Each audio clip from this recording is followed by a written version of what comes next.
Good Sunday morning, traders. This is Sam the Trader Geek with your Sunday, November 9th, 2025 market review and preview video. Hope you're having a great weekend, and we're going to take a look at some past performance and stats for the last couple of weeks, months, and what have you.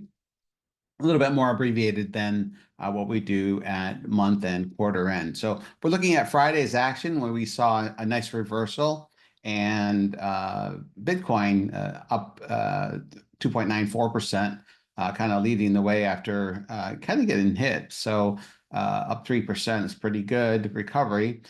Mid caps up 1.1% and gold up 0.61%. All this stuff was getting oversold, as was the micro caps and the Russell 2000 small caps.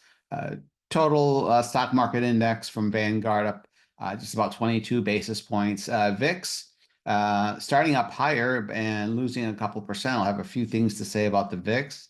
And Magnificent Seven still losing about 82 basis points, and the Qs ending up in the red. But overall, as we'll see in the charts, a nice bounce off the bottom on Friday. For the week, we saw the VIX gain about 9%. That was the thing that was up for the week. Gold was pretty much flat, as were the mid caps, and the dollar losing about 20 basis points. Aggregate bonds down about a third of a point, and high yield bonds losing about 0.5%. Bitcoin on the week, despite the bounce on Friday, was down 5.5 points, and the micro caps losing 4.45%. Those have been doing pretty well of late. Mag 7 lost 3.4, and the Qs lost 3% on the week, as did the small caps, losing almost 2%, and SPY lost a little bit over 1.5% on the week. For the month, which is the same as the week, since it's the first week, so I don't need to go through that. And then we've got the quarter, so we are now 5 weeks into the quarter, with the VIX being the highest, and as you would expect, September, October, which didn't see a lot of volatility. We're finally seeing it here in November. Big surprise, given that it should have been the other way around. Gold up 3.66%. Dollar gaining strength, putting pressure on a lot of stuff, including the markets. And the Qs so far still holding up about 1.56%, and the diamonds up 1.32%. Mag 7 up 1.22%, with the SPY kind of middle of the road, up not even 0.75%. But Bitcoin almost down 10% quarter to date, and high yield bonds losing about 1%. Year to date, everything is in the green except the lowly dollar losing about 4%, and gold still far and above the leader for the year, with the Mag 7 up 20.6%, and the Qs closely correlated, up 19, microcaps 14.5, and the SPY almost neck and neck with the microcaps, and total stock market index up 14%. At the bottom, we see the high yield bonds and the TLT still staying green. Let's hope we have a green year for the bonds this year, and finally turning things around. Aggregate bonds up 3.4%, and the mid caps up 4%. On a sector basis, Friday, the only sectors, well, a whole bunch of sectors rebounded from the bottoms, but the metals and mining doing the best, and staples finally having a decent day, although given the performance of all the risk-on sectors kind of losing ground for the week, I would have thought that the staples recovery on Friday would have been stronger. Energy and utilities up 1.39, and so were the retailer stocks. And we're just still seeing weakness in the retailer stocks, which is kind of unusual going into the Christmas shopping season. Could be spelling out a less than stellar Christmas shopping season. Transport's up 1.38, and real estate up 1.33. At the bottom, telecommunication stocks Friday, as well as tech stocks and communications. That's mostly Disney and Meta. For the week, we had energy leading the way, but not by much, 1.6%. That's some leadership, that is. Healthcare up 1.3%, real estate, then financials and utilities, staples, and materials, which have been really battered this year, 0.818%. Technology taking it on the chin last week, down 4%, but well-deserved breather. Telecommunications stocks, metals and mining, and communications all in the red for the week. Looking at the sectors on a quarterly basis. There we go. Healthcare leading the way at 5%, and we've got utilities up almost 3%, with technology still up 2.25% despite the underperformance last week. And we've got at the bottom of the list retailer stocks down 7.29, communications, mostly this is Meta, and XLB materials down 4%, staples down 2%, and real estate and financials down also 2%. So kind of bifurcated so far quarter to date. You've got about half and half of these up and down, with the worst of them down more than the best are up, if you catch my drift.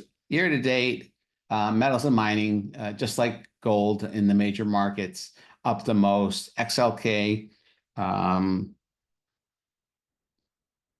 what did I click on here? I didn't mean to do that. There we go. Just trying to get rid of the zoom indicator here again. All right, so XLK up 24%, IYZ up 18.9%, XLU being utilities and industrials up 16%, communications still up 16% despite the recent weakness. Only sector down on the year so far is consumer staples. They just can't catch a break so far this year, down 2.42%. And then there are the retailer stocks just barely in the green for the year, with real estate and materials just up 2%. It just goes to show you that some of the stuff looks really good mid-year, then can just lose altitude very quickly. Looking at Mag 7 for the week, nothing eking out a gain except Amazon, kind of tacking on a little bit after earnings, but giving a lot of it back, only up 0.08%, with NVIDIA losing altitude about 7%, and Tesla 6%, Meta 4%, and Microsoft 4%. Microsoft having about 9 down days in a row last week. Google and Apple holding up really well for the week. And if we look at them on a quarter-to-date basis, mixed bag, 3 up, 3 down, 1 virtually unchanged. NVIDIA just up about 1%, with Meta really quarter-to-date losing 15% versus Google's gain. Who'd have guessed that earlier in the year, when Google was all but thought of out of the AI game and Meta really shining, that they would reverse roles and one would be up 15% and the other would be down 15%. Amazon up 11%, having a good quarter so far on earnings. Apple up 5%, and then the rest here. So year to date, they're all in the green, with Google taking the lead over NVIDIA. How about that? Who'd have guessed that? Not me. And Microsoft up 18%, giving up quite a bit of ground over the past couple of weeks. And then Amazon up 11%, with Meta being the weakest of the 7, Tesla up 6.36%. But it's good to see all 7 of them up in the green on a year-to-date basis. Don't need to go into the industries on this particular discussion. Let's take a look at the charts and do our little weekly review. For those that are new to watching my video, I like to look at multiple time frames, and I do it every single day, sometimes in the morning, sometimes in the evening, sometimes both. But we have a daily chart on the left, weekly chart in the middle, and then a monthly chart on the far right. And I am a top-down trader, so I'm looking at all three time frames, especially when I'm making swing trades. But let's take a look at what we have here. And on the daily chart, we have the MACD has turned negative, but way above the zero line. We have the relative strength index RSI at 48, which is kind of neutral. And you can see this big bounce candle off the 50-day, this blue line here.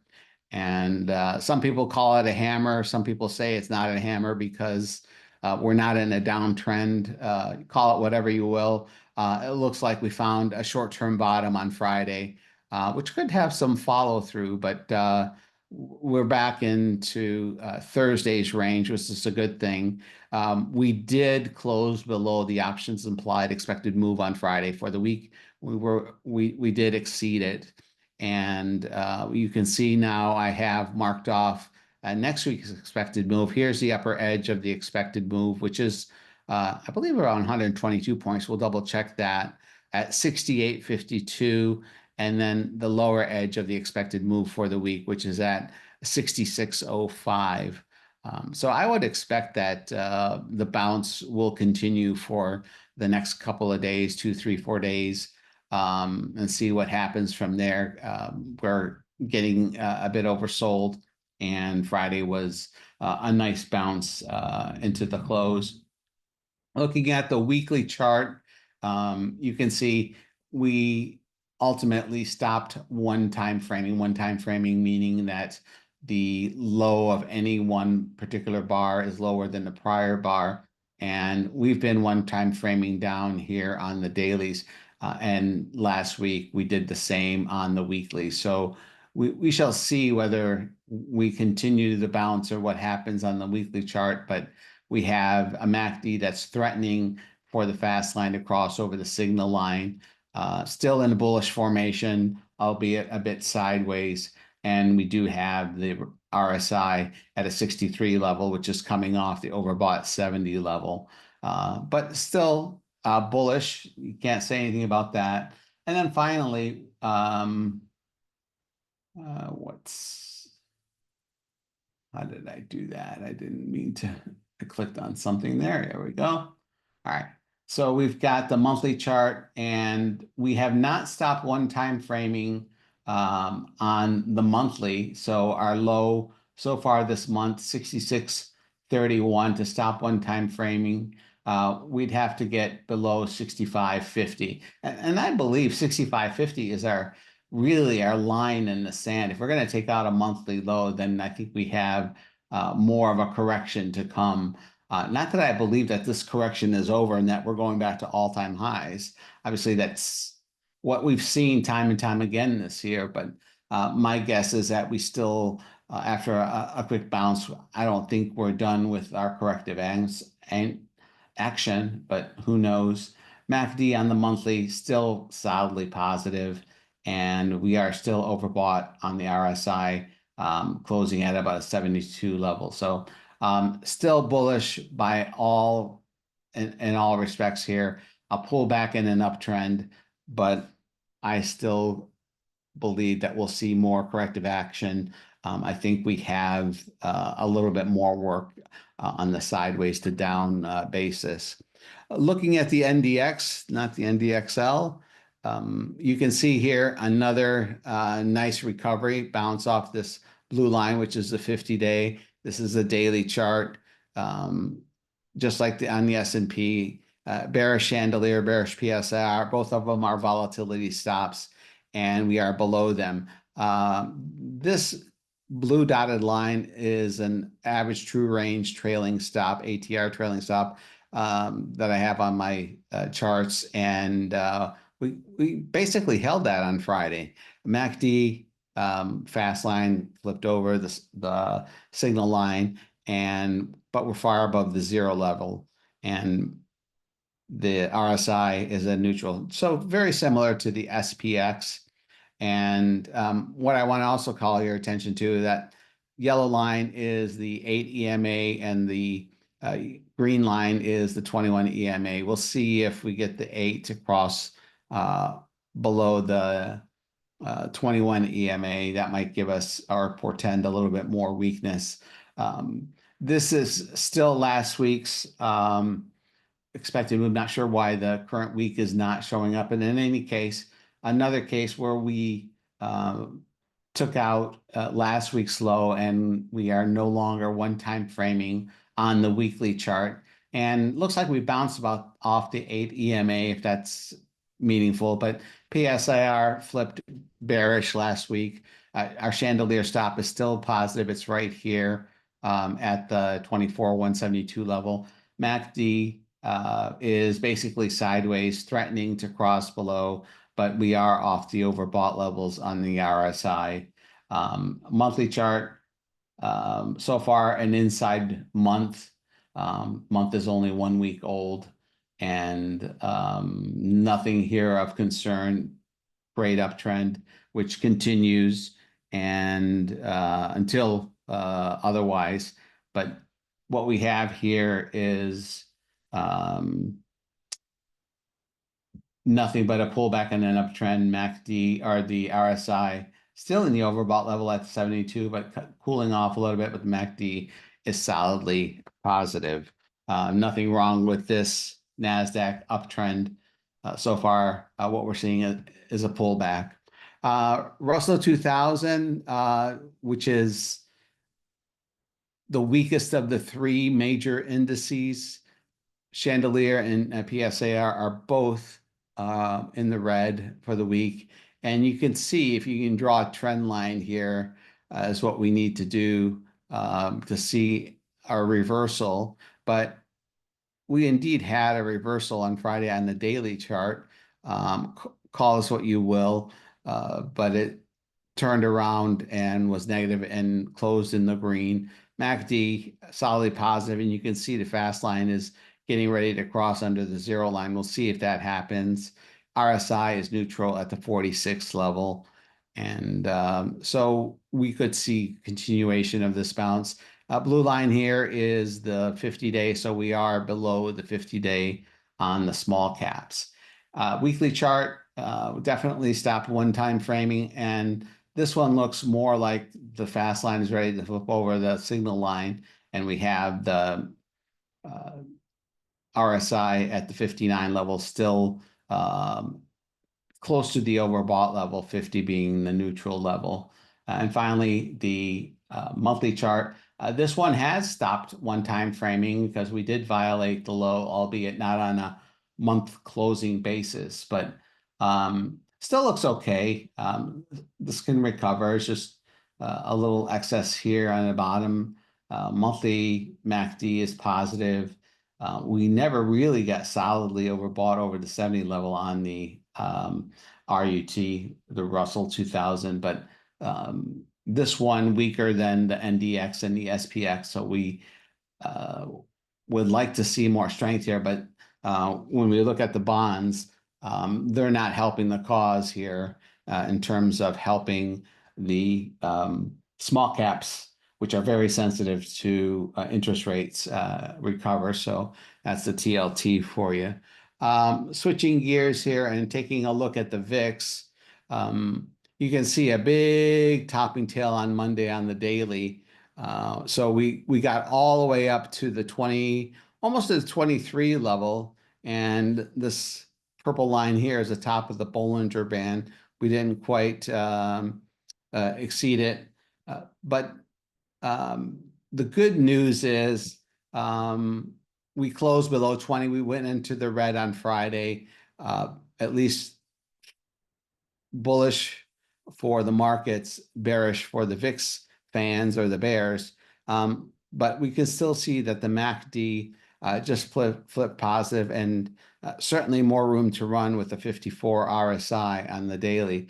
I've marked off a spike level here. As long as we don't close above the 21 level, we should be clear, but I think that a couple of closes above the 21 level, and that'll reinforce a new uptrend in the VIX, which is not good for the overall markets.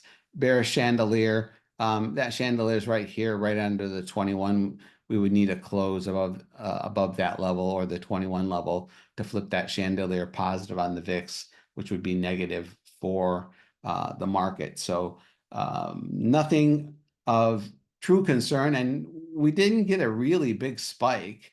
But if we do go above last Friday's level, which is essentially the weekly level, 22.72, that tells us we have more weakness to come. MACD on the weekly is positive and flipping positive on the monthly, although I rarely look at the monthly chart. If we look at the VVIX, the volatility of the volatility, VVIX, if I can type, we closed at the 103 level, and as worst point on Friday, we never even got up to the 115 mark. So over 110, then it becomes concerning, but over 100 is when I start paying attention. So we're at the 103 level. This is kind of an indication of institutional hedging, and at 103, it's not worrisome, but it's something to pay attention to. Over 110 is they're concerning, but we never got to these levels here that we saw like on October 10th and October 20th. If we look at the weekly chart, here's the week of October 13. Here's the week of October, September 15. So VIX, or this is the VVIX, still telling us there is some concern because we are over the 100 level, but the fact that we're not over the 110 level says that it's okay. Taking a look at the VIX in terms of expiration, we have monthly expiration coming up in 9 days for the VIX, and that means that Tuesday will be the last Tuesday after the close. It'll be the last time you can trade these options, and they kind of close or expire on the opening of the following Wednesday in 9 days. So essentially on the 18th. We closed at 19. If we look at the 20 calls, they're running about $1.43, go out $1 on the 18s, and those are 49 cents. So between the reversal, the start of the reversal on Friday and the end of the day, we went from the puts being more expensive than the calls to back where the calls are more expensive than the puts. But not by much, maybe 3x here. The edge goes to the bears. I look at the monthly ones because those are the ones that have the most liquidity. Let's take a look at the next monthly expiration, which is on December 17th. These are pricing at $2.48 for the calls, and then call it $1.07. So 2.5 times pricing on the calls versus the puts, equidistance out of the money. So what we have here is the advantage the market bears here, but not by much. And if we take a look at the VIX futures, I like to look at the structure of the VIX futures. The contract that expires in 10 days is at 1980. But if I go down further in time, I can still see that farther out in time is as you would expect, that the VIX is higher the further you go out in time because there's more uncertainty. You would expect that. And that's what we call a condition called contango. And if the VIX, the spot VIX or the VIX futures that are expiring the closest, the nearest dated, were higher than that, that's what we would call backwardation. And that would be more concerning. That would say that risk is here and now, and we're expecting more downside in the near term than we are further out. But, you know, you can't ignore the fact that you go out to January and the VIX is projected to be higher than it is now. Same with February and March. So someone is hedging for some reason. So usually as you approach the holidays, you don't see this kind of structure, although it's very mild in terms of the differences. But I would say that somebody's hedging out there, given the fact that we're not seeing kind of a let up in the VIX as we get into January. Who knows? SPX, looking at the expected move for the coming week. Last week we had $106 expected move.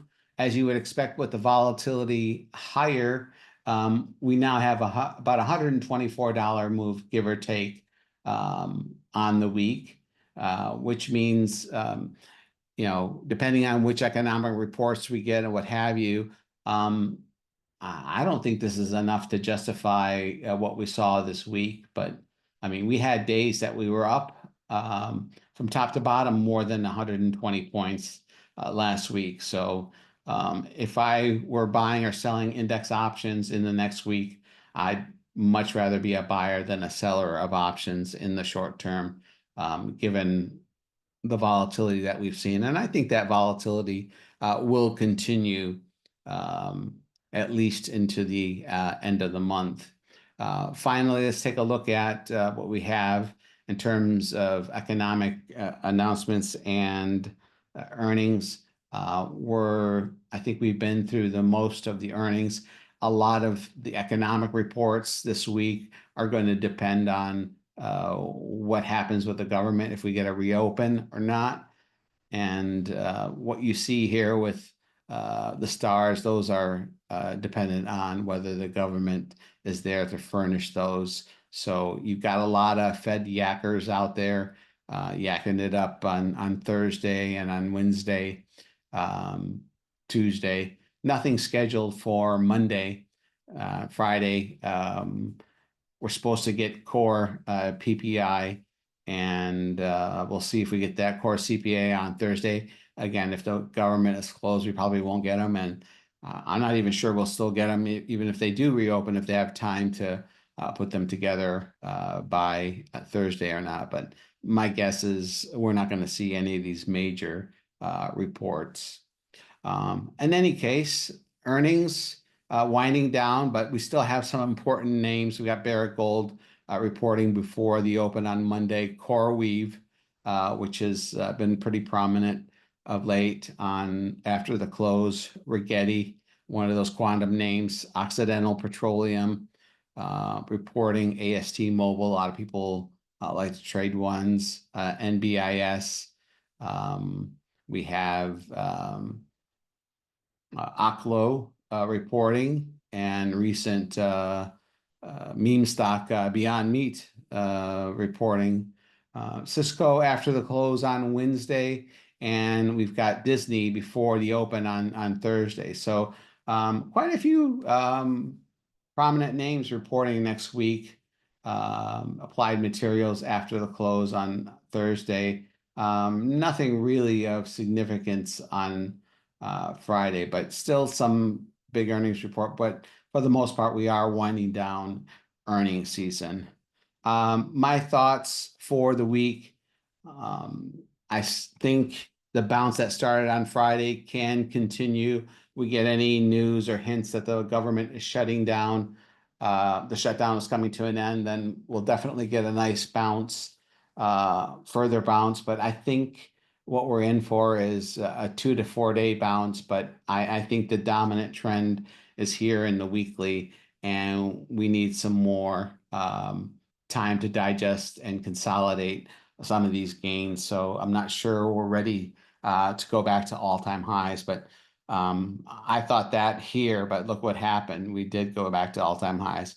We pulled back here, but now we have one lower high in place. So I would say that we are in a sell the rip, buy the dip type of short-term environment. But this market has fooled us before and has done very strange things with a lot of portfolio managers behind their bogeys. So we'll see. Be careful out there. I appreciate you watching. If you have any feedback for me, at Trader Geek on Twitter and Trader Geek Sam in the forums. I hope you enjoy the rest of your weekend, and take care, everybody, until next week. Bye-bye.